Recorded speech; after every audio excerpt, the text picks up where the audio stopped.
আপনারা জানেন আমরা এখন এক যুদ্ধের মাঝখানে আছি।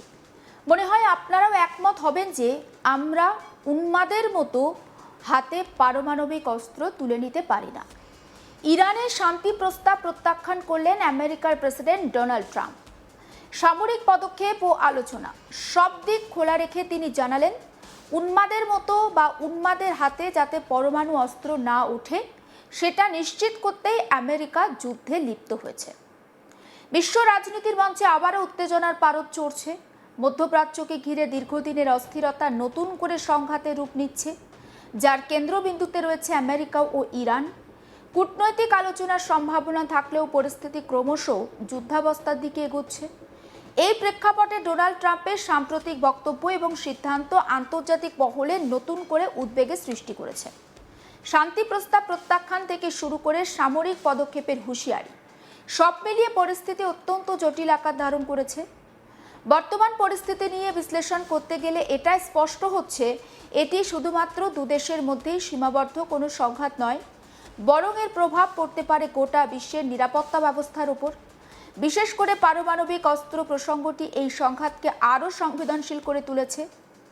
এই প্রেক্ষাপটে ট্রাম্পের বক্তব্য এবং আমেরিকার সামরিক কৌশল নিয়ে আন্তর্জাতিক মহলে একটা জোর আলোচনা শুরু হয়েছে। আমেরিকার ইরানের সম্পর্ক আমরা জানি যে বহুদিন ধরে একটা উত্তেজনাপূর্ণ পরিস্থিতির মধ্যে দিয়ে যাচ্ছে। বিভিন্ন বিষয়ে নিষেধাজ্ঞা, কূটনৈতিক চাপ এবং সামরিক হুমকির মধ্যে দিয়ে এই সম্পর্ক আরও জটিল হয়েছে। সাম্প্রতিক ঘটনাবলিতে এই উত্তেজনা আবারও চরমে পৌঁছেছে। আর ট্রাম্প স্পষ্ট ভাষায় জানিয়েছেন যে বর্তমান পরিস্থিতি এক প্রকার যুদ্ধাবস্থারই প্রতিফলন। তার মতে বিশ্ব নিরাপত্তার স্বার্থে এই পদক্ষেপ প্রয়োজন। তিনি দাবি করেন, আমরা এমন এক পরিস্থিতির মধ্যে রয়েছি যেখানে উন্মাদের হাতে পারমাণবিক অস্ত্র চলে যাওয়ার সম্ভাবনা রয়েছে, আর সেটা কোনোভাবেই মেনে নেওয়া যায় না। এই উত্তেজনার মধ্যে ইরান একটি শান্তি প্রস্তাব পাঠায়, যা পাকিস্তানের মাধ্যমে আমেরিকার কাছে পৌঁছায়। কিন্তু সেই প্রস্তাব একেবারে সরাসরি প্রত্যাখ্যান করেন ডোনাল্ড ট্রাম্প। তিনি স্পষ্ট ভাষায় জানিয়েছেন, এখন কোনোভাবেই আর সমঝোতায় হাঁটার ইচ্ছে নেই আমেরিকার। তার বক্তব্য, আমরা নির্ধারিত সময়সীমার আগেই সরে যাব না। যদি এখন পিছিয়ে আসি তাহলে ভবিষ্যতে একই ধরনের সমস্যার আবারও পুনরাবৃত্তি ঘটবে। এই মন্তব্য থেকে এটা বোঝা যায়, ট্রাম্প প্রশাসন দীর্ঘমেয়াদী কৌশলে কোনো রকমভাবে তারা কৌশল নিয়েই এগোতে চাইছে। শুধু তাই নয়, তিনি ইরানের নেতৃত্বের সমালোচনাও করেছেন। তার দাবি, ইরানের রাজনৈতিক নেতৃত্ব একেবারেই কিন্তু অগোছালো, নিজেদের মধ্যেই তারা বিভক্ত। ট্রাম্প আরও দাবি করেন, আমেরিকার সামরিক পদক্ষেপ ইতিমধ্যেই বড় ধরনের বিপর্যয় রোধ করেছে। তার বক্তব্য অনুযায়ী B-2 বোমারু বিমানের মাধ্যমে চালানো অভিযানে ইরানের পারমাণবিক সক্ষমতা উল্লেখযোগ্যভাবে ক্ষতিগ্রস্ত হয়েছে। তিনি বলেন, আমরা যদি সেই পদক্ষেপ না নিতাম তাহলে ইরানের হাতে পারমাণবিক অস্ত্র চলে যেত। এতে শুধু মধ্যপ্রাচ্য নয়, ইউরোপের অনেকটা বিপদের মুখে পড়তে হতো।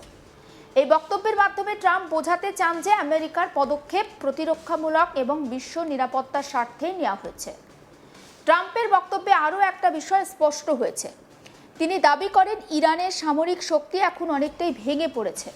তার কথায়, ওদের কোনো নৌসেনা নেই, কোনো বায়ুসেনা নেই, বিমান বিধ্বংসী ব্যবস্থা নেই, রাডার নেই, এমনকি ওদের নেতৃত্ব কার্যত অদৃশ্য।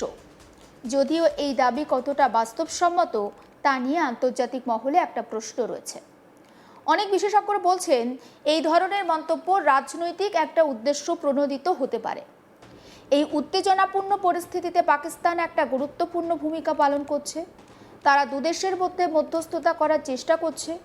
ইরানের পক্ষ থেকে পাঠানো শান্তি প্রস্তাবও পাকিস্তানের মাধ্যমেই পৌঁছেছে আমেরিকার কাছে।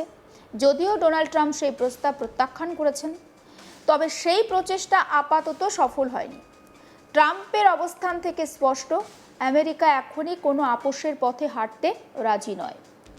ইউএস রিপোর্ট অনুযায়ী, যদি পরিস্থিতি আরও খারাপের দিকে যায় এবং নতুন করে যুদ্ধ শুরু হয়, তাহলে আমেরিকার একটি নির্দিষ্ট কৌশল রয়েছে। আর সেই কৌশলের মূল লক্ষ্য হবে ইরানের গুরুত্বপূর্ণ পরিকাঠামো ধ্বংস করা। তবে তা করা হবে ছোট কিন্তু অত্যন্ত কার্যকর হামলার মাধ্যমে। এই পরিকল্পনার পিছনে যুক্তি হলো, বৃহৎ আকারের যুদ্ধের পরিবর্তে নির্দিষ্ট লক্ষ্যভিত্তিক হামলা চালিয়ে দ্রুত চাপ তৈরি করা।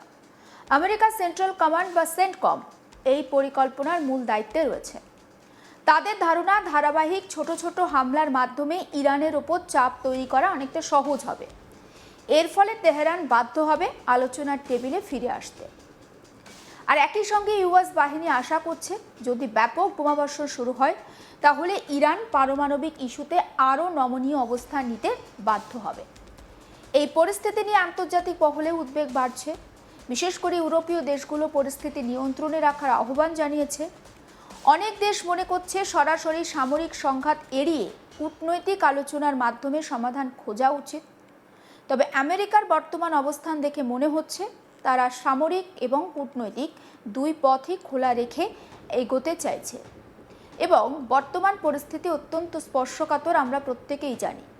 একদিকে পারমাণবিক অস্ত্রের আশঙ্কা, অন্যদিকে পারমাণবিক সংঘাত বা সামরিক সংঘাত। এই দুইয়ের সমন্বয় পরিস্থিতি যে কোনো সময় ভয়াবহ আকার ধারণ করতে পারে। ট্রাম্পের বক্তব্যে একদিকে যেমন কঠোর অবস্থান দেখা যাচ্ছে, আবার অন্যদিকে তিনি আলোচনার দরজা পুরোপুরি বন্ধ করছেন না। এটি একটি কৌশলগত অবস্থান বলেই মনে করছেন বিশেষজ্ঞরা। চাপ সৃষ্টি করে আলোচনার টেবিলে প্রতিপক্ষকে বসানো, এই নীতি আমেরিকা বহুবার আগেও প্রয়োগ করেছে। আমেরিকা আর ইরানের এই সংঘাত আগামী দিনে ঠিক কোন দিকে মোড় নেবে তা এখন হয়তো বলা কঠিন। তবে এটুকু স্পষ্ট, এই পরিস্থিতি শুধু দুই দেশের মধ্যে সীমাবদ্ধ নেই। এর প্রভাব পড়তে পারে গোটা বিশ্বের উপর। শান্তি স্থিতিশীলতা বজায় রাখতে হলে তাই কূটনৈতিক প্রচেষ্টা আরও জোরদার করা প্রয়োজন। একই সঙ্গে সামরিক উত্তেজনা কমানোর দিকেও নজর দিতে হবে। বিশ্ববাসী এখন তাকিয়ে রয়েছে পরবর্তী পদক্ষেপ ঠিক কী হবে সেই দিকে। সংঘাত কি আরও তীব্র হবে, নাকি আলোচনার মাধ্যমে সমাধানের পথ খুঁজে পাওয়া যাবে, যার উত্তর অবশ্যই দেবে সময়।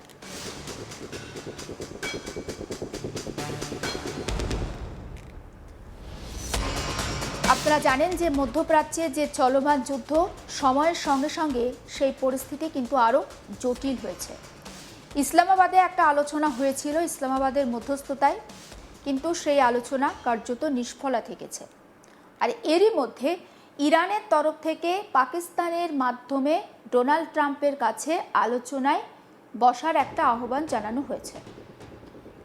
যদিও ডোনাল্ড ট্রাম্প আলোচনার প্রস্তাব প্রত্যাখ্যান করেছেন এবং ডোনাল্ড ট্রাম্প স্পষ্ট করে দিয়েছেন আমেরিকা তাদের লক্ষ্য থেকে সরে আসবে না।